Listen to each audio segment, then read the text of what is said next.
That controversial deadly DWI case is heading back to trial. Juan Cordova was convicted of killing a motorcyclist near Chimayo. Now he gets a second chance to argue his case after the Court of Appeals said his Fourth Amendment rights were violated when he was first arrested. News 13's Madeline Schmidt is live outside Santa Fe District Court with the story. Madeline. Yeah, well, Dean and Jessica, in 2013, Cordova was sentenced to 29 years behind bars for the crash. But now that could all change if a new jury decides he didn't do it.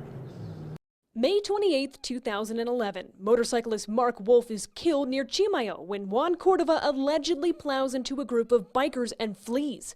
Rio Arriba Sheriff's deputies say they tracked him to his home where he was drunk and arrested him. In 2013, he was convicted for the deadly crash and sentenced to nearly 3 decades in prison. But now? Jury selection will be February 14th, 2017, 8:30 a.m. at the Rio Arriba County Courthouse. The case will go back to trial.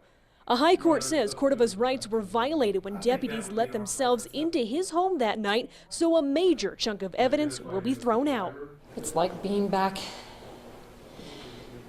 at the beginning of this all over again.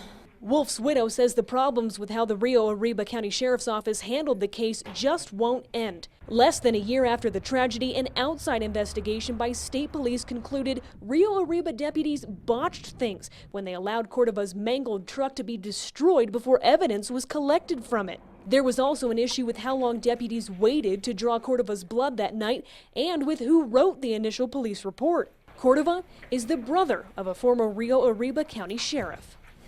People shouldn't go through, but what we've been through,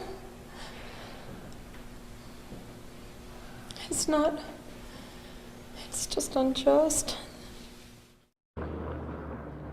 Now, Cordova has been in custody since the appeals court decision came down last summer. Now, today, the judge set his bond to $25,000 cash, and if he does bond out, he will be on house arrest, and he'll have to wear a bracelet monitor that tracks his alcohol consumption. Back to you. All right, thank you, Madeline. Cordova has already served about 5 years for the previous conviction.